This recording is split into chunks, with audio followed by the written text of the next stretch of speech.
ഓ വല്ല വിധേനയും എല്ലാം ഒന്ന് സെറ്റാക്കി അല്ലേ. അവിടെ ഇവിടെ ഉണ്ടായിരുന്ന എല്ലാം നുള്ളിപ്പറക്കി എടുത്ത് പലരുടെയും പോക്കറ്റിലുണ്ടായിരുന്നതൊക്കെ കൈനീട്ടിയും ബലം പിടിച്ചും അല്ലേ ഒന്ന് ചേർത്ത് നിർത്താൻ പറ്റാ പാടോ. ഒന്നിങ്ങോട്ട് വരുമ്പോൾ അടുത്തത് അങ്ങോട്ട് പോകും. ഒരിടത്ത് ശരിയായി വരുമ്പോൾ അടുത്തടുത്ത് പ്രശ്നമാകും. ഒരാൾ ഒപ്പിടുമ്പോൾ അടുത്ത ആൾ ഒപ്പിടത്തില്ല. തരാമെന്ന് പറഞ്ഞ് ഒരാൾ തരുമ്പോൾ അടുത്ത ആൾ അയ്യോ ഇതെല്ലാം കൂടെ അല്ലേ സഹോദര. ആരുടെയൊക്കെ കാല് പിടിച്ചു, ആരുടെയൊക്കെ മുമ്പിൽ കൈനീട്ടി, എന്തോരം രാത്രികൾ ഉറക്കമില്ലാതെ കരഞ്ഞു തലകുനിച്ച് നിന്ദിക്കപ്പെട്ടു. വല്ല വിധേനയും കാതിലും കഴുത്തിലും കിടക്കുന്നതിനെ എല്ലാം കൂടെയൊക്കെ നുള്ളിപ്പറക്കി പണയം വെച്ചും വിറ്റും അവിടെ നിർത്തി സ്വസ്ഥമായി അല്ലേ. ഒരു വിധത്തിൽ ആ പെങ്കൊച്ചിനെ ഒന്ന് കെട്ടിച്ച് വിട്ട് വീട്ടിൽ നിന്നൊന്ന് ഇറക്കി വിട്ട് ഇനി ഇത്തിരി സ്വസ്ഥമായിട്ടിരിക്കണം. ഡോക്ടർ റിപ്പോർട്ട് നോക്കിയിട്ട് പറഞ്ഞു നെഗറ്റീവായി, കുഴപ്പമില്ല, ഇനി ഇടയ്ക്കിടയ്ക്കൊന്ന് പരിശോധിച്ചാൽ മാത്രം മതി. ഈ ചെറുകൈ എന്തൊക്കെ ചെയ്താലും ജയിക്കുമെന്ന് കരുതിയല്ല, പക്ഷേ ജയിച്ചു. അതിൻ്റെ പിന്നിൽ കിടന്ന് അനുഭവിച്ച കഷ്ടപ്പാട് അല്ലേ, അനുഭവിച്ച നിനക്കല്ലേ അറിയാവൂ അല്ലേ സഹോദരി. ഒരു വിധത്തിൽ എല്ലാവർക്കും ഒന്ന് ശരിയാക്കി ഇനി സന്തോഷമായിട്ടൊന്ന് ജീവിക്കണം, ഇനി സമാധാനത്തോടെ ഒന്ന് ജീവിക്കണം. ഒരു വിധത്തിൽ സെറ്റാക്കി. അപ്പം അതുകൊണ്ടടാ അതിനിടയ്ക്ക് ഒന്നൊരു കൃമി, അയ്യോ എന്താല്ലേ ഭ്രാന്ത് പിടിക്കുന്നത് പോലെയാ. ഇന്നലെകളിലേക്ക് നോക്കുമ്പോൾ അത്രമാത്രം കിടന്ന് ഓടി കഷ്ടപ്പെട്ട ഇതൊക്കെ ഒന്ന് ശരിയാക്കിയെടുത്ത് ഇനിയൊന്ന് സ്വസ്ഥമായിരിക്കുവാൻ, ഇനിയൊന്ന് ശ്വാസം വിടാൻ. അപ്പോഴാ ഇടയ്ക്ക് നിന്നൊരു കൃമി. അയ്യോ എന്തു ചെയ്യല്ലേ. ഞാൻ രതീഷ്, നിങ്ങളായിരിക്കുന്നത് പ്രൈസർ ഫാമിലിയുടെ പ്രഭാതമന്നെ എന്ന പ്രതിദിന വചന സന്ദേശത്തിനൊപ്പം. അതെ, കഴിഞ്ഞ രാത്രിയിൽ നിങ്ങൾക്ക് വേണ്ടി പ്രാർത്ഥനയോടെ ദൈവസന്നിധിയിലായിരിക്കുമ്പോൾ നിങ്ങളോട് പറയുവാൻ എനിക്ക് വയ്യ. എന്ത് ചെയ്യും? ഇനി അങ്ങോട്ട് ഓടും, ഇനി ആരുടെ മുമ്പിൽ കൈനീട്ടും, ഇനി വയ്യ, മടുത്തു. അതെ, ഇങ്ങനെ പറഞ്ഞായിരിക്കുന്ന നിങ്ങളോട് പറയുവാൻ നിങ്ങളുടെ ജീവിതത്തിൽ വിശ്വാസത്തോടെ പ്രാർത്ഥനയോടെ പ്രൈസർ ഫാമിലിക്കൊപ്പമായിരിക്കുന്ന അതേ ദൈവത്തിൻ്റെ പരിശുദ്ധാത്മാവിനാൽ എൻ്റെ ശബ്ദം കേട്ടുകൊണ്ടായിരിക്കുന്ന പ്രിയ സഹോദരി സഹോദരന്മാരെ, പ്രിയ മാതാപിതാക്കളെ, കുഞ്ഞുമക്കളെ, കർത്താവ് നിങ്ങളുടെ ജീവിതത്തിൽ ചെയ്യുവാൻ പോകുന്നത് കേൾക്കട്ടെ. പ്രാർത്ഥനയോടെ വലിയ പ്രതീക്ഷയോടെ ഒപ്പം വന്നാട്ടെ. പ്രവചന ദൂതായി ഒരിക്കൽ കൂടി ആവർത്തിച്ചു പറയട്ടെ, പ്രവചന ദൂതായി കർത്താവ് നിങ്ങളുടെ ജീവിതത്തിൽ ചെയ്യുവാൻ പോകുന്നത് വചനത്തിൻ്റെ അടിസ്ഥാനത്തിൽ നിങ്ങൾ കേൾക്കും. ഒപ്പമായിരിക്കുന്നവർ അതെ തകർന്നവരായി, പ്രതീക്ഷ നഷ്ടപ്പെട്ടവരായി, ഇനി വയ്യ, പഴയ അവസ്ഥയാണ് നല്ലത്, ഞങ്ങൾ കരഞ്ഞ് ജീവിതം തീർത്തുകൊള്ളാം, ഞങ്ങൾ തലകുനിച്ച് ഇങ്ങനെയൊക്കെ അങ്ങ് പൊയ്ക്കൊള്ളാം എന്ന് പറഞ്ഞ് ഇരിക്കുവാൻ എൻ്റെ ദൈവം അനുവദിക്കത്തേ ഇല്ല. വാക്യത്തിലേക്ക്, എസ്തേറിൻ്റെ പുസ്തകം 3-ാം അധ്യായം 1-ാമത്തെ വാക്യം അവിടെ വിധത്തിൽ രേഖപ്പെടുത്തപ്പെട്ടിരിക്കുന്നു. അനന്തരം അഹശ്വേരോശ് രാജാവ് ആഗാഗ്യനായ ഹമ്മദാഥയുടെ മകൻ ഹാമാന് കയറ്റവും ഉന്നത പദവിയും കൊടുത്ത് അവൻ്റെ ഇരിപ്പിടം തന്നോടുകൂടെ ഇരിക്കുന്ന സകല പ്രഭുക്കന്മാരുടെയും ഇരിപ്പിടങ്ങൾക്ക് മേലായി വച്ചു. ഒരുത്തൻ പ്രമോട്ട് ചെയ്യപ്പെടുകയാണ്. ഹമ്മദാഥയുടെ മകനായ ഹാമാൻ പ്രമോട്ട് ചെയ്യപ്പെടുന്നു. എവിടെ? ബാറിലാണോ? ഏതെങ്കിലും ക്ലബിലാണോ? കലിങ്ങിലിരുന്ന് കാര്യം പറയുന്നവരുടെ മധ്യത്തിലാണോ? അടിക്കൂട്ടം അവരുടെ കൂട്ടത്തിലാണോ? അല്ല, രാജാവിൻ്റെ സന്നിധിയിൽ, രാജാവിൻ്റെ മുൻപിൽ ഇരിക്കുന്ന, തീരുമാനങ്ങൾ എടുക്കുന്ന, രാജാവിൻ്റെ തീരുമാനങ്ങളെ സപ്പോർട്ട് ചെയ്ത് വിജയിപ്പിക്കുന്ന, ജനങ്ങൾ എങ്ങനെ ആയിരിക്കണമെന്ന് തീരുമാനമെടുക്കുന്ന അതേ ആ പ്രഭുക്കന്മാരുടെ സിംഹാസനത്തിനൊപ്പമല്ല, അതിനു മുകളിലേക്ക് ഒരുത്തൻ പ്രമോട്ട് ചെയ്യപ്പെടുകയാണ്. അപ്പോൾ ഒരു പക്ഷേ നിങ്ങൾ ചിന്തിക്കും, ദൈവദാസനെ, ഈ വാക്യം വായിച്ചതിലൂടെ നിങ്ങളുടെ ഉള്ളിലെ അസൂയാണോ പുറത്തു വന്നത്? ഒരുത്തൻ പ്രമോട്ട് ചെയ്യപ്പെടുമ്പോൾ, ഒരുത്തൻ അനുഗ്രഹിക്കപ്പെടുമ്പോൾ നമ്മൾ സന്തോഷിക്കുകയല്ലേ വേണ്ടത് അല്ലേ? ചിലർക്കൊക്കെ അവിടെ സ്ഥാനക്കയറ്റം കിട്ടുമ്പോൾ, ചിലരൊക്കെ ഉയർന്നു വരുമ്പോൾ ഉള്ളിനകത്തൊരു പടപടപ്പാണ് അല്ലേ സഹോദര സഹോദരി? അപ്പോൾ വേറെ ചിലർ ചോദിക്കും, ഓ അവൻ ഉയർന്നു വരട്ടെന്നേ, അവൻ രക്ഷപ്പെടട്ടെ. പക്ഷെ നിനക്കല്ലേ അറിയത്തുള്ളൂ, അവൻ്റെ കയ്യിലിരിക്കുന്ന വടി സിംഹത്തെയും കരടിയെയും തല്ലി ഓട്ടിക്കാനല്ല, നിന്നെ തല്ലിക്കൊൽ. അത് തന്നെ, ആമേൻ. ചിലർ ചില സ്ഥാനങ്ങളിലേക്ക് വരുമ്പോഴേ പേടിയാ, അയ്യോ എന്നെ തല്ലിക്കൊല്ലാനാണല്ലോ വരുന്നത്, അതങ്ങനെ. അപ്പോൾ നോക്കിയേ, ഇവിടെ ഹമാന് സ്ഥാനക്കയറ്റം കിട്ടുന്നു അഹശ്വേരോശ് രാജാവിൻ്റെ കൊട്ടാരത്തിൽ. അതിന് പിൻപിൽ എന്താണ്? ഇനി ഒന്ന് ആശ്വസിക്കാം എന്ന് പറഞ്ഞൊരനുഭവം മൊർദെഖായി എന്ന യഹൂദൻ്റെ ജീവിതത്തിൽ, ഒപ്പം തൻ്റെ വളർത്തു മകളായി തൻ്റെ ഭവനത്തിനകത്തായിരുന്ന എസ്തേർ എന്നൊരു പെൺകുട്ടിയുടെ ജീവിതത്തിൽ, അപ്പനും അമ്മയും ഇല്ലാത്തൊരു പെൺകുട്ടിയെ ചേർത്ത് പിടിച്ച് വളർത്തി വലുതാക്കി അവളെ ഏതെങ്കിലും ഒരു നിലയിലെത്തിക്കണം. അതേ പ്രിയമാതാവേ, പിതാവേ, നിങ്ങളുടെ ആഗ്രഹം അതാണ്, മക്കളെ ഏതെങ്കിലും ഒരു നിലയിലെത്തിക്കണം, എവിടെയെങ്കിലും ഒന്ന്. അതിനുവേണ്ടിയുള്ള പെടാപ്പാടാ, അതിനുവേണ്ടിയുള്ള കഷ്ടപ്പാടാ. ഏത് കോഴ്സിന് വിടണം, ഏത് കോഴ്സിന് വിട്ടാൽ അവർക്കൊരു ജോലി കിട്ടും, അവർക്കൊരു ഭാവി ഉണ്ടാകും, അവരുടെ ജീവിതം നന്നായിരിക്കും. ഇതൊക്കെ ആഗ്രഹിക്കുന്നതിന് പിന്നിലുള്ള കാരണം ഞാൻ അനുഭവിച്ചത്, ഞാൻ കരഞ്ഞത്, ഞാൻ ഈ വീട്ടിനകത്ത് അല്ലേ, അത് എൻ്റെ മക്കൾക്കുണ്ടാകരുത്, എൻ്റെ പൊന്നു മോൾക്കുണ്ടാകരുത്, എൻ്റെ പൊന്നു മകനുണ്ടാകരുത്. അവർക്ക് അങ്ങനെ ഒരു ഗതികേടുണ്ടാകരുത്. ആരുടെ മുമ്പിൽ അവർ തലകുനിച്ച് നിൽക്കരുത്, ആരുടെ മുമ്പിൽ. ആമേൻ, സ്തോത്രം. ഇത് സഹോദരിമാർ മാത്രമല്ല ആഗ്രഹിക്കുന്നത്, ഞാൻ ഇവിടെ അനുഭവിക്കുന്നത്. നിങ്ങൾ ശ്രദ്ധിച്ച് കേട്ടോളേ സഹോദരന്മാരെ, ഞാൻ ഈ വീട്ടിൽ അനുഭവിക്കുന്ന ആ ഒരു, അത് സഹോദരിമാർക്ക് മാത്രമേ മനസ്സിലാകത്തുള്ളൂ. സഹോദരന്മാർ ചെവി കൊടുക്കാത്തതുകൊണ്ട് നിങ്ങൾ ചെവി കൊടുക്കുക, അപ്പോൾ നിങ്ങൾക്ക് മനസ്സിലാകും. നിങ്ങൾക്ക് കേൾക്കാൻ സമയം കുറവാണ്, കേൾക്കണം കേട്ടോ. അവരനുഭവിക്കുന്ന ഫ്രസ്ട്രേഷൻ, അവരനുഭവിക്കുന്ന ലോൺലിനെസ്, ഏകാന്തത, അവരനുഭവിക്കുന്ന ഒറ്റപ്പെടുത്തൽ, അവരനുഭവിക്കുന്ന ഒഴിവാക്കൽ. അവർ പല വീടുകൾക്കകത്തും സ്വയം വിലയില്ലാതായി മാറുന്നു, വാക്കുകൾ കൊണ്ട് ഉപദ്രവിക്കപ്പെടുന്നു, വാക്കുകൾ കൊണ്ട് മുറിപ്പെടുത്തപ്പെടുന്നു, വാക്കുകൾ കൊണ്ട് അപമാനിക്കപ്പെടുന്നു. നിൻ്റെ വാക്കുകൾ കൊണ്ട്, നിൻ്റെ മാതാപിതാക്കളുടെ വാക്കുകൾ കൊണ്ട്, നിൻ്റെ ബന്ധുക്കളുടെ വാക്കുകൾ കൊണ്ട്, സുഹൃത്തുക്കളുടെ വാക്കുകൾ കൊണ്ട്, എന്തിന് അവളുടെ പ്രിയപ്പെട്ടവരുടെ വാക്കുകൾ കൊണ്ട് പോലും നിൻ്റെ ഭവനത്തിനകത്തായിരിക്കുമ്പോൾ അവൾ ഉപദ്രവിക്കപ്പെടുന്നുണ്ട്. തിരിച്ചറിയാം. അപ്പോൾ നിൻ്റെ ആഗ്രഹം എന്താ? ഇതുപോലെ, അതെ, എൻ്റെ ഭാര്യ ഇപ്പോൾ ആയിരിക്കുന്നെന്ന് പറയുന്നത് പോലത്തെ അവസ്ഥയിൽ എൻ്റെ മോളാകരുത്. എന്നിട്ട് നിൻ്റെ ഭാര്യ ആയിരിക്കുന്ന അവസ്ഥയിൽ നിന്ന് അവളെ പുറത്തു കൊണ്ടുവരുവാൻ നീ എന്ത് ചെയ്തു? ഒരു നിമിഷം ഒന്ന് ചിന്തിക്കുക. നിൻ്റെ മകൾ നന്നായിരിക്കണം, മകൾ ആ വീട്ടിനകത്തൊരു രാജകുമാരിയെ പോലെ ആയിരിക്കണം. ആഗ്രഹം അതാ. സഹോദര, നിന്നോട് മാത്രമല്ല, സഹോദരി നിന്നോടും കൂടെ. നിൻ്റെ മകൻ ആ വീട്ടിനകത്ത് രാജാവിനെ പോലെ ആയിരിക്കണം.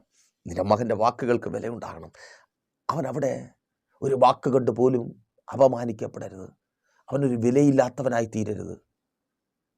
നിൻ്റെ ഭർത്താവോ അവൻ അങ്ങനെയാണോ നിൻ്റെ ഭവനത്തിനകത്ത്? നിൻ്റെ ഭാര്യ അങ്ങനെയാണോ നിൻ്റെ ഭവനത്തിനകത്ത്? ഇല്ലെങ്കിൽ അങ്ങനെ ആക്കണം, അങ്ങനെ ആക്കണം. അല്ലെങ്കിൽ ഇതൊരു പാരമ്പര്യ രോഗം പോലെ പിന്തുടരും. നിങ്ങൾ എത്ര ശ്രമിച്ചാലും അതിനെ ശരിപ്പെടുത്തുവാൻ കഴിയത്തില്ല. നിൻ്റെ ഭാര്യ എങ്ങനെയാണോ നിൻ്റെ ഭവനത്തിനകത്തായിരിക്കുന്നത്, അതുപോലെ തന്നെ കടന്നു ചെല്ലുന്ന സ്ഥാനത്ത് നിൻ്റെ മകളുമാകും.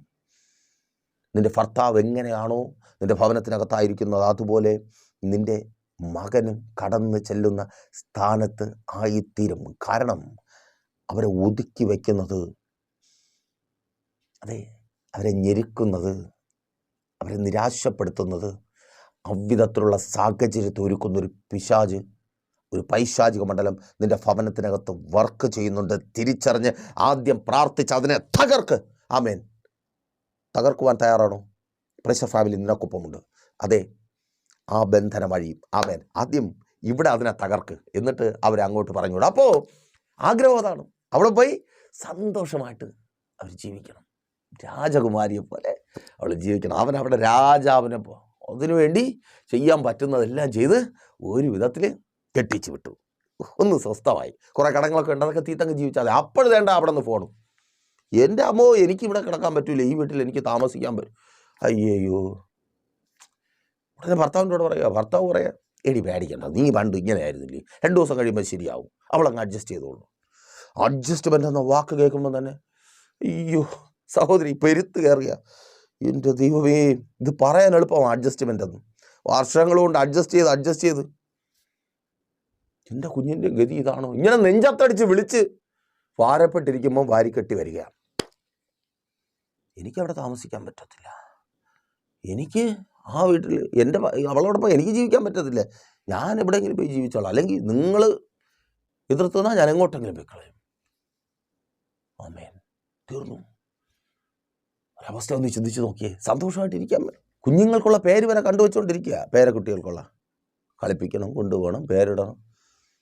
എല്ലാ പ്രതീക്ഷയും തകർന്നു. അല്ല ഇതന്നെ ജയിപ്പിച്ചു. ഇനി ജോലി കിട്ടി രക്ഷപ്പെടുമെന്ന് വിചാരിച്ചപ്പോൾ അകത്ത് മൂലയിലിരിക്കുക. അവനെ പഠിപ്പിച്ച കടമ അടയ്ക്കണം, ഇനി വീണ്ടും തിന്നാനും കൊടുക്കണം. അത് തന്നെ സെറ്റിലാകുമെന്ന് വിചാരിച്ചപ്പോൾ അടുത്തൊരു കുരിശ്. ആ കോഴ്സ് അത് ജോലി കിട്ടുമെന്ന് ഉറപ്പിച്ചത്. അപ്പോഴാണ് ആ കോഴ്സിന് വാല്യൂ ഇല്ലെന്ന്. അവിടെ പയ്യെ രക്ഷപ്പെടുമെന്ന് വിചാരിച്ചത്. അവിടെ പോയപ്പം നിയമം മാറി, പെട്ടുപോയി.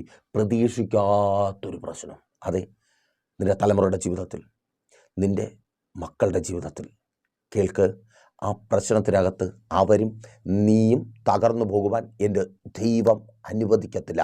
നീ പ്രശ്നം കണ്ടു, അത് സത്യമായിരിക്കുന്നത് പോലെ ഇന്ന് ദൈവത്തിൻ്റെ പരിശുദ്ധാത്മാവിനാൽ വിളിച്ചു പറയട്ടെ, നീ ആ പ്രശ്നത്തിൽ നിന്ന് പുറത്തു വരും യേശുവിൻ നാമത്തിൽ. അതങ്ങനെ സംഭവിക്കുന്ന കൃപയ്ക്കാൽ വിശ്വാസത്തോടെ ഏറ്റെടുത്ത് പ്രാർത്ഥിക്കുക. സഹോദരി, നിൻ്റെ മകൾ, നിൻ്റെ മകൻ നീ ആഗ്രഹിച്ച് അവർക്ക് നടന്ന വിവാഹ ജീവിതത്തിൽ സന്തോഷത്തോടെ തുടരും. അവളുടെ വിവാഹം പൊളിഞ്ഞു പോകുവാൻ, അത് തന്നെ തകർന്നു പോകുവാൻ എൻ്റെ ദൈവം അനുവദിക്കത്തേയില്ല. പ്രാർത്ഥിക്ക്. നീ ദൈവശബ്ദം കേട്ടുകൊണ്ടിരിക്കുന്നു, വിശ്വാസത്തോടെ ഏറ്റെടുത്ത് പ്രാർത്ഥിക്കുക. അത് തകർന്നു പോകുവാൻ എൻ്റെ ദൈവം അനുവദിക്കത്തില്ല. നിൻ്റെ തലമുറ തൊഴിലില്ലാത്തവളായി ഭവനത്തിനകത്ത് ഒതുക്കപ്പെട്ടു പോകുവാൻ എൻ്റെ ദൈവം അനുവദിക്കത്തേയില്ല. ആമേൻ. സ്തോത്രം. നോക്ക്, വിഷയത്തിലേക്ക് വരാം. അവിടെ അതാ വീട്ടിനകത്തൊരു പെൺകുഞ്ഞുണ്ട്, അപ്പനമ്മയില്ലാത്ത പെൺകുഞ്ഞാണ്. ഇവളെ എവിടെയെങ്കിലും ഒന്ന് എത്തിക്കണം. മോർദെഖായിയുടെ ആഗ്രഹം അതാ. ആഗ്രഹത്തിൻ്റെ അങ്ങേറ്റം മോർദെഖായി ചെയ്തു, കൊട്ടാരത്തിനകത്ത് കൊണ്ടെത്തിച്ചു. അതിനുവേണ്ടി മോർദെഖായി ഇരുന്നൊരു ഇരിപ്പുണ്ട് കൊട്ടാരത്തിൻ്റെ വാതിൽക്കൽ, കാവൽക്കാരനെ പോലെ ഇങ്ങനെ ഇരിക്കുക. എവിടെ ഒരു ചാൻസ് കിട്ടും, എവിടെ ഒരു അവസരം കിട്ടും. അയ്യോ, ആ ഒരു കാത്തിരിപ്പാല്. എവിടെ ഒരു ചാൻസ് കിട്ടും, ആരെ കണ്ടാൽ, ആരുടെ കാല് പിടിച്ചാൽ, ആരുടെ എങ്ങനെയെങ്കിലും ഒന്ന് രക്ഷപ്പെടാൻ വേണ്ടിയുള്ള സ്തോത്രം. ആ സമയം വല്ലാത്തൊരിതാണ് അല്ലേ? നമ്മളൊന്നുമില്ലാതിരിക്കുന്ന സമയം, ചിലരിൽ നിന്ന് ചിലത് പ്രതീക്ഷിക്കുമ്പോൾ അവരുടെ അവജ്ഞ നിറഞ്ഞ നോട്ടം, അവരുടെ കുത്തുവാക്കുകൾ, അവരുടെ പരിഹാസം, അവരുടെ കളിയാക്ക് അല്ലേ മക്കളെ? നിങ്ങളുടെ കൂട്ടുകാരോട് പോലും സംസാരിക്കുമ്പോൾ അയ്യോ അവനൊക്കെ കൊമ്പത്തെത്തും. നിന്നോട് സംസാരിക്കാൻ പോലും അവർ തയ്യാറാവത്തില്ല. അത്രമാത്രം പാടായി. ഒന്നുമില്ലാതിരിക്കുന്ന സമയത്ത് ചിലതിന് വേണ്ടി കാത്തിരിക്കുക. സ്തോത്രം. കാത്തിരിക്കാൻ പാടാ. പക്ഷെ കേൾക്ക്, നീ കാത്തിരിക്കുമെങ്കിൽ കഴുകിനെ പോലെ ചിറകടിച്ച് ഉയരുവാൻ തക്കവണ്ണം ദൈവത്തിൻ്റെ പരിശുദ്ധാത്മാവിനാൽ നീ ഈ ദിവസങ്ങൾ നിറയപ്പെടും. ദൈവസന്നിധിയിൽ കാത്തിരിക്ക്. സ്തോത്രം. നീ ആയിരിക്കുന്ന സ്ഥാനത്ത് നിന്ന് എൻ്റെ ദൈവം നിന്നെ ഉയർത്തും. അവൻ നോക്കിയേ, കാത്തിരിപ്പു. എപ്പോഴൊരു ചാൻസ് കിട്ടും, ചാൻസിന് വേണ്ടി വെയിറ്റ് ചെയ്യ്. ദൈവസന്നിധിയിൽ വെയിറ്റ് ചെയ്യ്. പ്രാർത്ഥനയോടെ, ഉപവാസത്തോടെ കാത്തിരിക്കുക. ഒരു ചാൻസിന് വേണ്ടി കാത്തിരിക്കുക. കർത്താവ് നിശ്ചയമായും നിന്നെ ഉയർത്തും. നിന്റെ കാത്തിരിപ്പ് വൃഥാവായി തീരുവാൻ എൻ്റെ ദൈവം അനുവദിക്കത്തേ ഇല്ല. സഹോദരി, നല്ലൊരു തൊഴിലിനായുള്ള നിന്റെ കാത്തിരിപ്പിന്, അതെ, നീ വിചാരിക്കുന്നത് പോലെ ഒരു ദുരന്തപരമായ പരിസമാപ്തി ഉണ്ടാകുവാൻ എൻ്റെ ദൈവം അനുവദിക്കത്തില്ല. ശുഭമായ പരിസമാപ്തി അതിനുണ്ടാകും. കാത്തിരിക്കുന്ന നീ ആഗ്രഹിക്കുന്നതിനും അപ്പുറമായ മേഖലകളിലേക്ക് എൻ്റെ ദൈവം നിന്നെ ഉയർത്തും. കാത്തിരിക്കുന്നത് എവിടെയാ? ദൈവത്തിൻ്റെ ബലമുള്ള കരങ്ങൾക്ക് കീഴെ. അതേ, നീ കാത്തിരിക്കുന്നത് ആ മരുഭൂമിയിൽ, വെളിപ്രദേശത്ത് അല്ലയല്ല, സർവശക്തനായ ദൈവത്തിൻ്റെ കരങ്ങൾക്ക് കീഴെ അവൻ നിന്നെ ഉയർത്തും. തക്ക സമയത്ത്. അതെ, കേൾക്ക്, ഒരിക്കൽ കൂടി ആവർത്തിച്ചു പറയട്ടെ, ദൈവം നിന്നെ തക്ക സമയത്ത് ഉയർത്തും. സഹോദരി, നിന്റെ കുടുംബത്തെ ദൈവം തക്ക സമയത്ത് ഉയർത്തും. മാതാവേ, പിതാവേ, നിങ്ങളുടെ മക്കളെ ദൈവം തക്ക സമയത്ത് ഉയർത്തും. നിന്റെ കാത്തിരിപ്പ്, ദൈവസന്നിധിയിലുള്ള നിന്റെ കാത്തിരിപ്പ്, അത് വൃഥാവായി തീരുവാൻ എൻ്റെ ദൈവം അനുവദിക്കത്തേ ഇല്ല. ഓ സ്തോത്രം. ആമേൻ. കഴുകൻ ചിറകടിച്ചു കയറും. കാത്തിരിക്കുന്ന കഴുകൻ.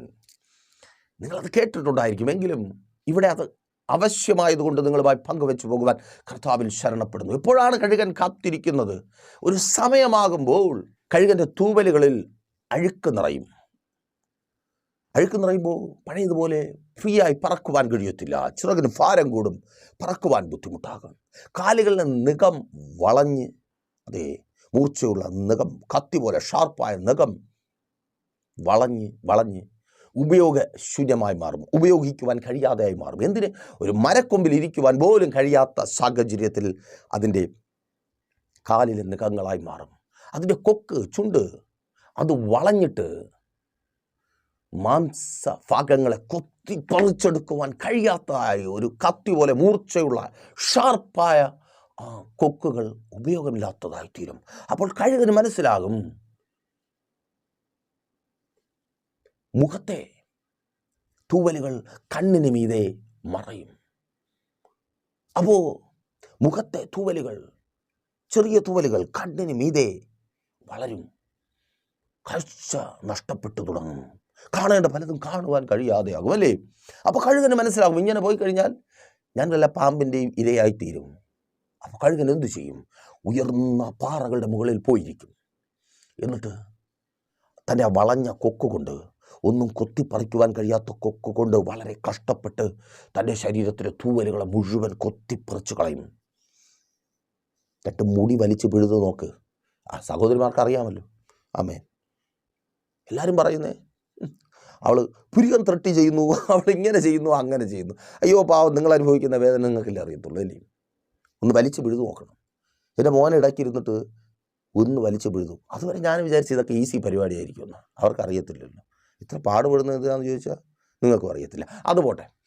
ആമേൻ. അവരവരുടെ ശരീരം, അവരവരുടെ സൗന്ദര്യ സങ്കല്പങ്ങൾ നന്നായിരിക്കുക, സൗന്ദര്യമുള്ളവരായി. കർത്താവ് നമ്മളെ സൗന്ദര്യമുള്ളവരായി സൃഷ്ടിച്ചു, സൗന്ദര്യമുള്ളവരായി നന്നായിരിക്കുക. ദൈവം നിങ്ങളെ ധാരാളമായി അനുഗ്രഹിക്കട്ടെ. അപ്പോൾ നോക്കിയേ, തൂവലുകളൊക്കെ കൊത്തിപ്പറിച്ചു. അത് കഴിഞ്ഞ് ഈ പാറയിൽ കാലിട്ടടിച്ചടിച്ചടിച്ചടിച്ച്, കാലിലെ ഏറ്റവും കാഠിന്യമുള്ള ഭാഗം നഖമാണ്. ബാക്കി ഭാഗമൊക്കെ സോഫ്റ്റാണ്. സോഫ്റ്റുള്ള ഭാഗം മുറിപ്പെടും, ചൂരം വാർന്നു പോകും. എങ്കിലും അടി നിർത്തത്തില്ല. ആ നഖം ഇളകിപ്പോകുന്നത് വരെ അടിക്കും.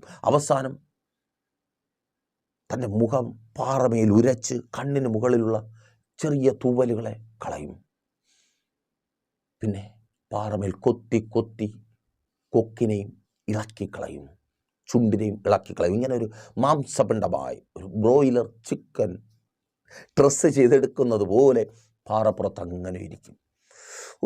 തണുപ്പ്, മഴ പെയ്താൽ, വെയിൽ വന്നാൽ, കാറ്റടിച്ചാൽ, മഞ്ഞ് പെയ്താൽ, അതിലവരെയായി വിശപ്പ്, പാറയിൽ ഇഴഞ്ഞു കയറുന്ന പാമ്പ്, ഒന്നിനോട് പ്രതിരോധിക്കുവാൻ കഴിയാതെ, അതൊരവസ്ഥയാ. കാത്തിരിപ്പ് അതൊരവസ്ഥയാ. ആർക്കും പറഞ്ഞാൽ മനസ്സിലാക്കുവാൻ കഴിയത്തില്ല. ദൈവദാസനെ നിനക്കറിയത്തില്ല. കാത്തിരിപ്പ്. സഹോദരി, എനിക്കറിയാം. എനിക്ക് മാത്രമല്ല, ദൈവസന്നിധിയിൽ നിന്ന് പ്രാപിച്ച ഓരോ മനുഷ്യനും അറിയാം. ടാപ്പ് തുറന്ന് വെള്ളം വരുന്നത് പോലെ, സ്വിച്ചിട്ടു ലൈറ്റ് കത്തിയതുപോലെ അങ്ങനെയല്ല ദൈവത്തിൽ നിന്ന് ആരും പ്രാപിച്ചെടുത്തത്. കാത്തിരുന്ന് തന്നെയാണ്. ഇന്നും ചിലതിനു വേണ്ടി കാത്തിരിക്കുന്നുണ്ട്, പ്രതീക്ഷയോടെ, പ്രാർത്ഥനയോടെ. അറിയാം, തൂവലുകളില്ല, കൊക്കില്ല, നഖമില്ല, മുറിപ്പാടുണ്ട്, ചോര വാർന്നു പോകുന്നുണ്ട്, ചുറ്റും ശത്രുക്കളുടെ കൂട്ടമുണ്ട്. ആക്രമിക്കപ്പെടാം, തകർക്കപ്പെടാം. അറിയാം, എൻ്റെ വേദന അറിയാം. എങ്കിലും ഒരു ഉറപ്പ് ദൈവത്തിൻ്റെ പരിശുദ്ധാത്മാവിനാൽ പറയട്ടെ, പുതിയ തൂവലുകൾ വരും, പുതിയ കൊക്ക് വരും, പുതിയ നഖം വരും. നീ ആകാശത്തിൻ്റെ അനന്ത വികായസിലേക്ക് പിന്നെയും പറന്നുയരും. കാത്തിരിക്കുന്ന നിന്റെ കാത്തിരിപ്പ് വൃഥാവായി തീരുവാൻ എൻ്റെ ദൈവം അനുവദിക്കത്തേയില്ല. ആമേൻ. സ്തോത്രം. അതേന്നെ, കാത്തിരിപ്പ് വെറുതെയായി തീരുവാൻ, വൃഥാവായി തീരുവാൻ എൻ്റെ ദൈവം അനുവദിക്കത്തില്ല. അവിധത്തിൽ കാത്തിരിക്കുക, ഒരു ചാൻസിന് വേണ്ടി, ഒരവസരം കിട്ടാൻ വേണ്ടി. എങ്ങനെയെങ്കിലും വീട്ടിനകത്ത് നിന്ന് രക്ഷപ്പെടണം, അല്ലേ സഹോദരി? എങ്ങനെയെങ്കിലും ഇവൻ്റെ കാട്ടും തുപ്പ് വേണ്ട, രക്ഷപ്പെടണം. അങ്ങനെ കടബാഞ്ച് പലിശയ്ക്ക് എടുത്തൊക്കെ പോയി എല്ലാം ശരിയായെന്ന് കരുതിയപ്പോഴാണ്. ഞാൻ കൂടുതൽ പറയണ്ടല്ലോ, നീ ആയിരിക്കുന്ന അവസ്ഥയെക്കുറിച്ചാണ്. ഇപ്പോൾ ബുക്കൊക്കെ മടക്കി വെച്ചിട്ടിരിക്കുക. IELTS, പ്രോമെട്രിക്ക്, OITക്ക് റെഡി ആയിക്കോ. ആ ബുക്കിൻ്റെ പുറത്ത് കൈവച്ചോ, യേശുവിൻ നാമത്തിൽ. അപ്പാ, ഈ സഹോദരിയെ, സഹോദരനെ അങ്ങയുടെ കരങ്ങളിൽ ഏൽപ്പിച്ച് പ്രാർത്ഥിക്കുന്ന കർത്താവേ, താൻ ആഗ്രഹിക്കുന്ന ലക്ഷ്യത്തിൽ എത്തിച്ചേരുവാൻ വേണ്ടത് അവളുടെ ബുദ്ധി തുറന്ന് അവളുടെ ജീവിതത്തിൽ അങ്ങ് നൽകി മാനിക്കണം. നല്ലൊരു റിസൾട്ട് സ്വർഗം അങ്ങ് നൽകുന്ന കൃപയ്ക്കായി സ്തുതിക്കുന്നു യേശുവിൻ നാമത്തിൽ. പഠിക്കുവാൻ കഴിയാതെ വണ്ണം ബുദ്ധിയെ കെട്ടിക്കളയുന്ന, ബുദ്ധിയെ മരവിച്ച് കളയുന്ന എല്ലാ പോരുകളും വഴിക്ക് മാറട്ടെ യേശുവിൻ നാമത്തിൽ തന്നെ. ആമേൻ. സ്തോത്രം. നോക്കിയേ, കാത്തിരിപ്പ് വലിയ വിഷയമാണ്. പക്ഷെ ഒരു വിധത്തിൽ മൊർദെഖായി എസ്തേറിനെ കൊട്ടാരത്തിനകത്ത് രാജ്ഞിയുടെ സ്ഥാനത്ത് കയറ്റി. അപ്പോഴാണ് അവിടെ ഒരുത്തൻ എഴുന്നേറ്റത്. എല്ലാം ഒന്ന് സെറ്റിലാക്കുമ്പോൾ ഒരുത്തൻ ക്രമിച്ചുകൊണ്ട് എഴുന്നേൽക്കും. ഒരു വിധത്തിൽ എല്ലാം ഒന്ന് അയ്യോ എന്തോരം ഓട്ടപ്പാച്ചിലായിരുന്നു, എവിടെയൊക്കെ ഓടി പറക്കി അത് തന്നെ ഒന്ന് സെറ്റിലാക്കി എടുത്തപ്പോൾ പ്രശ്നം തളർന്നു. ഇനി എന്ത് ചെയ്യും? ഹാമാൻ്റെ കലിപ്പ് ചില്ലറയല്ല. ആമേൻ. നോക്കൂ, 3-ാം അധ്യായം 5-ാമത്തെ വാക്യത്തിൽ പറയുന്ന എസ്തേറിൻ്റെ പുസ്തകമാണ് കേട്ടോ. അവന് കോപമാണ്. ആരോട്? മൊർദെഖായിയോട്. മൊർദെഖായിയോടുള്ള കോപം സകല യഹൂദന്മാരോടുമായി മാറി. നിന്നോടുള്ള കോപം നിൻ്റെ മക്കളോടും നിൻ്റെ ഭർത്താവിനോടും നിൻ്റെ കുടുംബത്തോടും. അത് തന്നെ സഹോദരി. ആ പിള്ളേരോട് അവൾക്ക് ഒരു ദേഷ്യവുമില്ല. പക്ഷെ നിന്നോടുള്ള ദേഷ്യം അവരെ കൂടെ നശിപ്പിക്കണമെന്നുള്ളൊരു അത് തന്നെ നിന്നോടുള്ള ദേഷ്യം. ചിലരുടെ കോപം യഹൂദന്മാരെയും കൊന്നുമുടിക്കണം. 14-15 വാക്യങ്ങൾ വായിക്കുമ്പോൾ രേഖയൊക്കെ എഴുതി തയ്യാറാക്കി. അവന്മാരെ എല്ലാം കൊല്ലണം, കൊള്ളയിടണം, നശിപ്പിക്കണം. നിൻ്റെ കുടുംബം നശിക്കണം, നീ നശിക്കണം. എവിടെ പോയാൽ നീ രക്ഷപ്പെടരുത്, നീ തിരികെ വരണം, നീ നന്നാകരുത്, നീ ഗുണം പിടിക്കരുത്. അയ്യോ സ്തോത്രം. പെട്ടെന്ന് എഴുന്നേറ്റ ചിലത് നിൻ്റെ ജീവിതത്തിൽ ഉണ്ടായെന്ന് കണ്ടപ്പോൾ, ചിലത് നിൻ്റെ ജീവിതത്തിൽ ഉണ്ടാകുമെന്ന് കാണുമ്പോൾ, നീ രക്ഷപ്പെടുമെന്ന് കാണുമ്പോൾ, നിൻ്റെ തലമുറകൾ രക്ഷപ്പെടുമെന്ന് കാണുമ്പോൾ, നിൻ്റെ കുടുംബം രക്ഷപ്പെടുമെന്ന് കാണുമ്പോൾ ചിലതൊക്കെ ക്രമിച്ചുകൊണ്ട് അത് തന്നെ ചിലതൊക്കെ ക്രമിച്ചുകൊണ്ട് എഴുന്നേൽക്കും. ഓ സ്തോത്രം. അമേൻ, അമേൻ, അമേൻ. പുള്ളി ചുമ്മാ തരുന്നില്ല, ഒരു കഴിമരമൊക്കെ അങ്ങ് ഒരുക്കി. മൊർദെഖായിയെ തൂക്കണം, നിന്നെ തൂക്കണം, നിന്നെ തകർക്കണം. അതോടെ നിൻ്റെ കുടുംബം തീരും. അത് തന്നെ സഹോദരിയെ, അവരുടെ ലക്ഷ്യം അതാ. നിന്നെ തകർക്കണം, നിൻ്റെ ആത്മീയ ജീവിതത്തെ തകർക്കണം, നിൻ്റെ പ്രാർത്ഥനാ ജീവിതത്തെ തകർക്കണം, നിൻ്റെ പ്രാർത്ഥനയെ നശിപ്പിക്കണം, നിൻ്റെ ആരാധനയെ തകർക്കണം. അത്രയേ ഉള്ളൂ ലക്ഷ്യം. ആമേൻ. അതുകൊണ്ട് ആർക്കും ഇല്ലാത്ത പ്രശ്നം ദൈവസന്നിധിയിൽ ഇരിക്കാൻ സമയത്ത് നിനക്കുണ്ടാകുന്നത്, കൂട്ടായ്മയെ പോലും തകർക്കുന്നത് അതുകൊണ്ട് തിരിച്ചറിയും. ആമേൻ. പലപ്പോഴും നീ ആയിരിക്കുന്ന ആ കൂട്ടായ്മയുടെ അനുഭവത്തിൽ നിന്ന്, ആ ദൈവ സാന്നിധ്യത്തിൽ നിന്ന്, പ്രിയരെ, പ്രഷർ ഫാമിലിക്കൊപ്പമായിരിക്കുന്ന നിങ്ങൾ പലർക്കും അറിയാമല്ലോ, എല്ലാ ദിവസങ്ങളിലും ഉച്ചവരെ ഫാസ്റ്റിങ്ങോടെ ഞങ്ങളായിരിക്കുന്നു. പ്രാർത്ഥനയോടെ തന്നെ ഓരോ ദിവസങ്ങളിൽ ഓരോ വിഷയങ്ങളാണ് പ്രാർത്ഥിക്കുന്നത്. ചൊവ്വാഴ്ച മക്കൾക്കുള്ള വിഷയങ്ങൾ, വ്യാഴാഴ്ച ജോലി സംബന്ധമായ വിഷയങ്ങൾ, ശനിയാഴ്ച രോഗികൾക്ക് വേണ്ടിയുള്ള, തിങ്കളാഴ്ച ഞായറാഴ്ച മക്കൾക്ക് വേണ്ടിയുള്ള, കുടുംബജീവിതങ്ങൾക്ക് വേണ്ടിയുള്ള, ഇങ്ങനെ ഓരോ വിഷയങ്ങൾക്ക് വേണ്ടി, നിങ്ങളുടെ ഓരോ വിഷയങ്ങൾക്ക് വേണ്ടി സിസ്റ്റമാറ്റിക്കായി പ്രാർത്ഥിക്കുന്നു. മാസത്തിൻ്റെ അവസാനം ഉപവാസ പ്രാർത്ഥനകൾ ക്രമീകരിച്ചു, അതും പേഴ്സണലായിട്ട് വിഷയങ്ങൾക്ക് വേണ്ടി. അപ്പോൾ ശക്തമായൊരു കൂട്ടായ്മയുടെ അനുഭവത്തിൽ നിന്ന്, ആ കൂട്ടായ്മയിൽ പോലും നിൽക്കുവാൻ കഴിയാത്ത വിധത്തിൽ പല പല കാരണങ്ങളെ ഉണ്ടാക്കി നിങ്ങളെ ചിതറിച്ച് കളയുന്ന ശത്രുവിൻ്റെ പദ്ധതി തിരിച്ചറിയ്. ആമേൻ. നിങ്ങൾ ഉറച്ചു നിന്നാൽ നിങ്ങൾ പ്രാപിക്കുമെന്ന് ശത്രുവിനറിയാം. ഒന്ന് ശ്വാസം വിട്ട ഉടനെ ഓടി രക്ഷപ്പെടരുതേ. ആമേൻ. സ്തോത്രം. ആമേൻ. ചില കൃമികളുണ്ട്. ഒന്ന് ജോലി കിട്ടിയ ഇനി അവരുടെ ആവശ്യമൊന്നുമില്ല, ഒന്ന് സെറ്റിലായി, കല്യാണം നടന്നു, അവരുടെ ആവശ്യമൊന്നുമില്ല. ആമേൻ. പ്രിയരെ, കേൾക്ക്. എപ്പോൾ ആ ദൈവസാന്നിധ്യത്തിൽ നിന്ന് പുറത്തു വരുന്നു, അപ്പോൾ നിന്നെ തകർത്ത് കളയുവാൻ വേണ്ടി പിശാച് എഴുന്നേൽക്കും. മൊർദെഖായി ഒന്ന് ശ്വാസം വിട്ടു, അപ്പോൾ അതാ ഹാമാൻ എഴുന്നേറ്റു, കഴിമരവും ഒരുക്കി. റെമഡി, പരിഹാരം എന്താണ്? നോക്കൂ, എസ്തേറിൻ്റെ പുസ്തകം 4-ാം അധ്യായം 16-ാമത്തെ വാക്യം വായിക്കുമ്പോൾ പരിഹാരം വേദപുസ്തകം രേഖപ്പെടുത്തുന്നു. ഒരു ഉപവാസം അങ്ങ് വിളിച്ചുകൂട്ടി. സ്തോത്രം. ചില കൃമികൾ ചിലവനൊക്കെ എഴുന്നേൽക്കുമ്പോൾ ആമേൻ, മരുന്ന് ഉപവാസം തന്നെയാണ്. റെഡിയാണോ ഉപവസിക്കുവാൻ? അവർ ഉപവസിച്ചതുകൊണ്ട് എന്ത് സംഭവിച്ചു? 7-ാമത്തെയും 10-ാമത്തെ വാക്യത്തിൽ രേഖപ്പെടുത്തിയിരിക്കുന്നു, മൊർദെഖായിയെ തൂക്കുവാൻ ഹാമാൻ ഒരുക്കിയ അതേ കഴുമരത്തിൽ ഹാമാൻ തൂങ്ങിപ്പോയി. വിരോധമായി എഴുന്നേൽക്കുന്നവരെ ദൈവം തൂക്കി മാറ്റും.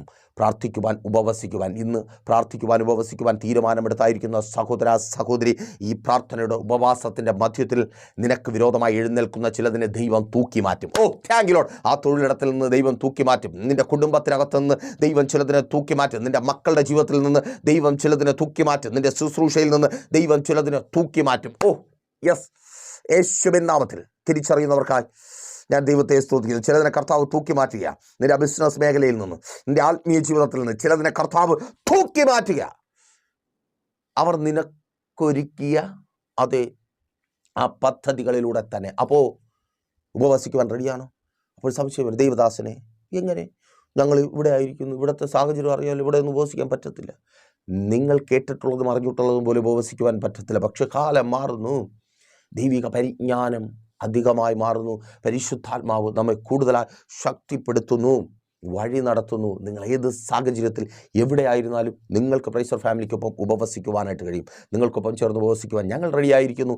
കോൺടാക്ട് ചെയ്യുക. നിങ്ങൾക്ക് വേണ്ടി, നിങ്ങളുടെ വിഷയങ്ങൾക്ക് വേണ്ടി മാത്രമായി ഒരു ഉപവാസം ക്രമീകരിക്കുവാൻ, ചിലതിനെ തൂക്കി മാറ്റുവാനും ഒപ്പിച്ചെടുത്തതൊക്കെ വെച്ച് സന്തോഷമായി ജീവിക്കുവാനും നിങ്ങൾ ആഗ്രഹിക്കുന്നുവെങ്കിൽ നിങ്ങളുടെ പ്രാർത്ഥനാ വിഷയങ്ങൾ അറിയിക്കുന്ന കാര്യം മറക്കേണ്ട. നിങ്ങളുടെ പ്രിയപ്പെട്ടവരിലേക്ക് ഈ മെസ്സേജ് നിങ്ങൾക്ക് അനുഗ്രഹമായെങ്കിൽ ലൈക്ക് ചെയ്തും കമൻറ്റ് ചെയ്തും ഷെയർ ചെയ്തും എത്തിക്കുക. അവരെയും പ്രൈസ് ചർച്ച് കുടുംബത്തിലെ അംഗങ്ങളാക്കി ചേർത്ത് നിർത്തുക. ഒരുമിച്ച് നമുക്ക് ദൈവിക വിടുതലുകളെ പ്രാപിച്ച് മുൻപോട്ട് പോകാം. എല്ലാ വെള്ളിയാഴ്ചയും രാവിലെ 11:30 മണി മുതൽ പ്രൈസർ ഫാമിലിയുടെ ഉപവാസവും ഓൺലൈൻ മധ്യസ്ഥ പ്രാർത്ഥനയും ലൈവ് സ്ട്രീം ചെയ്യുന്നുണ്ട് പ്രൈസർ ഫാമിലി ഗ്ലോബൽ എന്ന നമ്മുടെ യൂട്യൂബ് ചാനലിലൂടെ. ലിങ്ക് അവൈലബിൾ അല്ലാത്തവർ വാട്സപ്പിൽ കോൺടാക്ട് ചെയ്യുക. ലിങ്ക് നിങ്ങൾക്ക് ലഭിക്കുന്നതായിരിക്കും. നിങ്ങൾ ജോയിൻ ചെയ്യുക. നിങ്ങളുടെ പ്രാർത്ഥനാ വിഷയങ്ങൾ കമൻറ്റ് ചെയ്യുക. നിങ്ങൾ ലോകത്തിൻ്റെ ഏത് ഭാഗത്തായിരുന്നാലും ലൈവായി ഞങ്ങൾ നിങ്ങൾക്ക് വേണ്ടി പ്രാർത്ഥിക്കും. ലൈവായി നിങ്ങൾ ദൈവിക വിടുതലുകളെ അനുഭവിക്കും. എല്ലാ ഞായറാഴ്ചയും രാവിലെ 10 മണി മുതൽ പ്രൈസർ ഫാമിലിയുടെ വിശുദ്ധ സഭാരാധന. നിങ്ങൾ ലോകത്തിൻ്റെ ഏത് ഭാഗത്തായിരുന്നാലും, അതെ, ചില കൃമികളാൽ കൃമിച്ച് അത് തന്നെ മുറിവുകളെ പുണ്ണാക്കുന്ന, പുണ്ണുകളെ വ്രണവും ഉണങ്ങാത്തതുമാക്കി മാറ്റുന്ന ചില കൃമികളെ അവരെ തൂക്കിക്കളയുവാൻ ആരാധന നിങ്ങളെ സഹായിക്കും. ജോയിൻ ചെയ്യുവാൻ കഴിയും ലൈവായി തന്നെ. നിങ്ങൾ ആരാധനയ്ക്ക് കടന്നു പോകാത്ത വ്യക്തിയാണെങ്കിൽ, അല്ലെങ്കിൽ അങ്ങനെ ഒരു ആത്മീയ ആരാധനയുടെ അനുഭവം നിങ്ങൾക്ക് നിഷേധിക്കപ്പെട്ടിരിക്കുന്നുവെങ്കിൽ പ്രൈസർ ഫാമിലിയിലേക്ക് സ്വാഗതം. കുടുംബമായി കടന്നു വരിക. എല്ലാ ഞായറാഴ്ചകളിലും ഉച്ചയ്ക്ക് 3 മണി മുതൽ നെയ്യാറ്റിൻകര അമരവിളയിൽ താന്നിമൂട് MS പ്ലാസ എന്ന ബിൽഡിങ്ങിൻ്റെ താഴെ അവിടെ ഒരു പഴയ വെയിറ്റിംഗ് ഷെഡുണ്ട്. അതിൻ്റെ പുറകിൽ സുമംഗലി ഓഡിറ്റോറിയത്തിൻ്റെയൊക്കെ ഫ്രണ്ടിലായിട്ട് വരും. മീറ്റിംഗ് ഉണ്ട്. കടന്നു വരിക, അനുഗ്രഹം പ്രാപിക്കുക. തൂക്കേണ്ടതിനെ ദൈവം തൂക്കി മാറ്റും. കണ്ണടച്ചോ വിശ്വസ്ത കർത്താവേ, നല്ല ദൈവമേ, അനുഗ്രഹീതവും പ്രശാന്തവുമായിരിക്കുന്ന നല്ല സമയം അടിയനൊപ്പമായിരിക്കുന്ന ഈ ജനത്തെ അടിയൻ അനുഗ്രഹിച്ച് പ്രാർത്ഥിക്കുന്ന കർത്താവേ, ഒന്ന് സ്വസ്ഥമായി സമാധാനത്തോടെ ആയിരിക്കുവാൻ തക്കവണ്ണം പലതും ക്രമപ്പെടുത്തി, പക്ഷേ ആ സ്വസ്ഥതയിൽ നിൽക്കുവാൻ കഴിയാതെ ഇവരുടെ ജീവിതത്തിനകത്ത് അസ്വസ്ഥതയിട്ട് പ്രതിസന്ധികളും പ്രതികൂലങ്ങളും സൃഷ്ടിക്കുന്ന എല്ലാ ശത്രുവും, ശത്രുവിൻ്റെ പദ്ധതികളും യേശുവിൻ നാമത്തിൽ ഇപ്പോൾ തകർക്കപ്പെടുന്ന കൃപയ്ക്കായി ഇവരിലെ രോഗികളെ അങ്ങയുടെ കരങ്ങളിൽ ഏൽപ്പിച്ച് പ്രാർത്ഥിക്കുന്നു. യേശുവേ, ഇപ്പോൾ അങ്ങ് രോഗങ്ങളെ സൗഖ്യമാക്കണമേ. കാൽവരി ക്രൂശിൽ അങ്ങയുടെ മേൽ ഏൽപ്പിക്കപ്പെട്ട അടിപ്പിണരാൽ ഞങ്ങൾക്ക് അവകാശമായ സൗഖ്യം അതേ യേശുവിൻ്റെ നാമത്തിൽ ഞങ്ങൾ അവകാശമായി പ്രാപിക്കുന്നു. കർത്താവേ, ആ സൗഖ്യം വ്യാപരിക്കട്ടെ. എല്ലാ രോഗമണ്ഡലങ്ങളും മാറിപ്പോകട്ടെ. ഉണങ്ങാത്ത മുറിവുകൾ ഉണങ്ങട്ടെ. വ്രണങ്ങൾ യേശുവിൻ നാമത്തിൽ മുറിവുള്ള ഭാഗങ്ങളിൽ കരങ്ങളെ വെച്ച് പ്രാർത്ഥിക്കുക. സഹോദരി, നിന്റെ ഉദരത്തിൽ കരം വെച്ച് പ്രാർത്ഥിക്കുക. ഉദരത്തിലെ ഉണങ്ങാത്ത മുറിവ്, ആ ബ്ലീഡിങ്ങിന് കാരണമാകുന്ന മുറിവുകളെ കർത്താവ് ഉണക്കുക. Thank you Lord. തലമുറകളുടെ മേൽ കരങ്ങളെ വെച്ച് പ്രാർത്ഥിക്കുക. തലമുറകളുടെ മേലുള്ള ജന്മനാൽ രോഗങ്ങൾ, ജനിതക രോഗങ്ങൾ മാറിപ്പോകുക. ഡിപ്രഷനുകൾ, ഉറക്കമില്ലായ്മകൾ, സൂയിസൈഡ് ടെൻഡൻസികൾ യേശുവിൻ വിട്ടുപോ. ആമേൻ. വാർദ്ധക്യസഹജമായ രോഗങ്ങൾ സൗഖ്യമാകട്ടെ. കഴുത്ത് തിരിക്കുവാൻ കഴിയാതെ ഭാരത്തോടെ ആയിരിക്കുന്നു, അവസ്ഥ മാറിപ്പോകട്ടെ യേശുവിൻ നാമത്തിൽ. ജോലിയില്ലാത്തവർക്ക് വേണ്ടി പ്രാർത്ഥിക്കുന്നു. യേശുവേ, നല്ല ജോലികളെ നൽകി മാനിക്കണമേ. ജോലി സ്ഥലങ്ങളിൽ സാഹചര്യങ്ങൾ അനുകൂലമായി തീരട്ടെ. എല്ലാ പ്രതികൂലങ്ങളും, എല്ലാ പ്രതിസന്ധികളും മാറിപ്പോകട്ടെ. എല്ലാ വെല്ലുവിളികളും മാറിപ്പോകട്ടെ. ദൈവകൃപ പ്രാപിക്കുന്ന അനുഭവം തൊഴിലിടങ്ങളിൽ ഉണ്ടാകട്ടെ. ഇവർ വർദ്ധിക്കട്ടെ. എല്ലാ ബാധ്യതകളും തീരട്ടെ. കടഭാരങ്ങൾ മാറട്ടെ. പലിശക്കടങ്ങൾ തീരട്ടെ. ജപ്തി നോട്ടീസുകൾ ഞങ്ങൾ ക്യാൻസൽ ചെയ്ത് പ്രാർത്ഥിക്കുന്നു. ഇവർക്ക് ലഭിക്കുവാനുള്ളത് ലഭിക്കട്ടെ. അവരുടെ അവകാശങ്ങൾ ലഭിക്കട്ടെ. ആനുകൂല്യങ്ങൾ തടഞ്ഞു വച്ചിരിക്കുന്ന അനുഭവങ്ങൾ മാറിപ്പോകട്ടെ. വിദേശ രാജ്യങ്ങളിൽ പല നിലകളിൽ സ്ട്രഗിൾ ചെയ്യുന്നവർ വിടുവിക്കപ്പെടട്ടെ. കാത്തിരിക്കുന്നവർക്ക് വിസകൾ വരട്ടെ. സ്റ്റാമ്പ് ചെയ്യട്ടെ. യേശുവിൻ നാമത്തിൽ സ്റ്റാമ്പ് ചെയ്യപ്പെടട്ടെ. ഇക്കാമകൾ അടിച്ചു വിട്ടട്ടെ. ലൈസൻസുകൾ കിട്ടട്ടെ. സ്പോൺസർമാരുണ്ടാകട്ടെ. രാജ്യങ്ങളുടെ വാതിലുകൾ അവർക്ക് മുമ്പിൽ തുറന്നു വരട്ടെ. IELTS, പ്രോമെട്രി, OET എക്സാമുകൾ എഴുതിയായിരിക്കുന്നു, റിസൾട്ട് ഉണ്ടാകട്ടെ. കടന്നുപോയ രാജ്യത്ത് അനുഗ്രഹിക്കപ്പെടട്ടെ. നിയമങ്ങൾ മുഖാന്തരം ബാധിക്കപ്പെട്ട അവസ്ഥകൾ മാറിപ്പോകട്ടെ. യേശുവിൻ നാമത്തിൽ സിവിൽ ക്രിമിനൽ കേസുകളിൽ നിന്ന് പുറത്തു വരട്ടെ. വസ്തു സംബന്ധമായ കേസുകൾ സെറ്റിലാകട്ടെ. നഷ്ടപരിഹാര കേസുകൾ യേശുവിൻ നാമത്തിൽ സെറ്റിലാകട്ടെ. യേശുവേ, അപ്പാ ഇന്നൊരു അത്ഭുതത്തെ അങ്ങ് പ്രവർത്തിക്കണമേ കർത്താവേ. കുടുംബജീവിതങ്ങൾ അനുഗ്രഹിക്കപ്പെടട്ടെ. ഭാര്യ ഭർത്താവ് സ്നേഹത്തിൽ ഐക്യതയിൽ ചേർന്ന് വരട്ടെ. കുടുംബങ്ങളെ തകർത്ത് കളയുന്ന മദ്യപാന വ്യഭിചാര വെറുക്കുത്തുകൾ മാറിപ്പോകട്ടെ. സംശയരോഗങ്ങൾ മാറിപ്പോകട്ടെ. തലമുറകളുടെ വിദ്യാഭ്യാസ ഭാവി അനുഗ്രഹമായി തീരട്ടെ. നല്ല വിവാഹ ബന്ധങ്ങൾ നടക്കട്ടെ. നല്ല റിസൾട്ടുകൾ ഉണ്ടാകട്ടെ. ഉദരഫലങ്ങൾ ജനിക്കട്ടെ.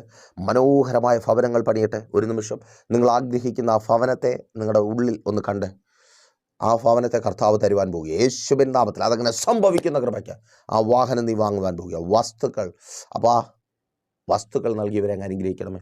ആത്മീയ ജീവിതത്തെ പണിയണമേ. ശുശ്രൂഷകന്മാർ അനുഗ്രഹിക്കപ്പെടട്ടെ. Thank you Lord. ബിസിനസ്സുകൾ ചെയ്യുന്നവർ അനുഗ്രഹിക്കപ്പെട്ടെ. സ്വദേശത്ത് വിദേശത്ത് പല നിലകളിൽ ബാധിക്കപ്പെട്ടവർ വിടുവിക്കപ്പെടട്ടെ. പിതാവിൻ്റെയും പുത്രൻ്റെയും പരിശുദ്ധാത്മാവിൻ്റെയും നാമത്തിൽ ഈ ജനത്തെ അടിയൻ അനുഗ്രഹിച്ചു പ്രാർത്ഥിക്കുന്നു. അനുഗ്രഹമാക്കി പരിപാലിക്കും. വലിയ സാക്ഷ്യത്തിനായവർക്കും യേശുവിൻ നാമത്തിൽ തന്നെ ആമേൻ. അപ്പോൾ മറക്കാതെ നിങ്ങളുടെ വിലയേറിയ അഭിപ്രായങ്ങളും നിർദ്ദേശങ്ങളും ഞങ്ങളെ അറിയിക്കുമല്ലോ. നാളെ പകലും ദൈവം അനുവദിച്ചാൽ നമ്മളിപ്പോൾ ഒരുമിച്ചായിരുന്നത് കേട്ട് അനുഗ്രഹം പ്രാപിച്ച പ്രൈസർ ഫാമിലിയുടെ പ്രഭാതമന്യ പ്രതിദിന വചന സന്ദേശത്തിനൊപ്പം നമ്മൾ ഒരുമിച്ചായിരിക്കും. അതുവരെയ്ക്കും പ്രിയരെ, ഹാവ് എ നൈസ് ഡേ. പ്രേഷർ ഫാമിലി ഗ്ലോബൽ മിനിസ്ട്രിയുടെ വിശുദ്ധ സഭാരാധന എല്ലാ ഞായറാഴ്ചയും രാവിലെ 10 മണി മുതലും എല്ലാ വെള്ളിയാഴ്ചകളിലും ഉപവാസവും ഓൺലൈൻ മധ്യസ്ഥ പ്രാർത്ഥനയും രാവിലെ 11 മണി മുതലും ഞങ്ങൾ നിങ്ങൾക്കായി ലൈവിൽ പ്രാർത്ഥിക്കുന്നു. നിങ്ങളുടെ പ്രാർത്ഥനാ വിഷയങ്ങൾ കമന്റ് ചെയ്യുക. പ്രേഷർ ഫാമിലി ഗ്ലോബൽ എന്ന നമ്മുടെ യൂട്യൂബ് ചാനലിലൂടെ നിങ്ങൾ ലോകത്തിന്റെ ഏത് ഭാഗത്തായിരുന്നാലും ഞങ്ങൾക്കൊപ്പം ചേർന്ന് പ്രാർത്ഥിക്കുവാനും ആരാധിക്കുവാനും അവസരമുണ്ട്. നേരിട്ട് ആരാധനയിൽ പങ്കെടുക്കുവാനും വിടുതൽ പ്രാപിക്കുവാനും ആഗ്രഹിക്കുന്നവർ ഞായറാഴ്ച രാവിലെ കാർഷിക കോളേജിനടുത്ത് കാക്കാമുല ചാമ്പവിളയിലെ പ്രേഷർ ഫാമിലി വർഷിപ്പ് സെന്ററിലേക്കും ഞായറാഴ്ച വൈകുന്നേരം 3 മണിക്ക് നെയ്യാറ്റിൻകര അമരവിള താന്നിമൂട് സുമംഗലി ഓഡിറ്റോറിയത്തിന് സമീപമുള്ള MS പ്ലാസയിലേക്കും കടന്നു വരിക. നിങ്ങളുടേതായ ഒരു വിഷയത്തിനു വേണ്ടി പ്രാർത്ഥിക്കുവാനും കൗൺസിലിംഗിനുമായി സ്ക്രീനിൽ കാണുന്ന നമ്പറിൽ കോൺടാക്ട് ചെയ്യുക. നിങ്ങൾക്കും ഈ പ്രോഗ്രാം സ്പോൺസർ ചെയ്യുവാനും കർത്താവായ യേശുക്രിസ്തുവിന്റെ സുവിശേഷം അനേകരിലേക്ക് എത്തിക്കുവാനും അവസരമുണ്ട്. പ്രാർത്ഥനയോടെ വിളിക്കുക. ആമേൻ.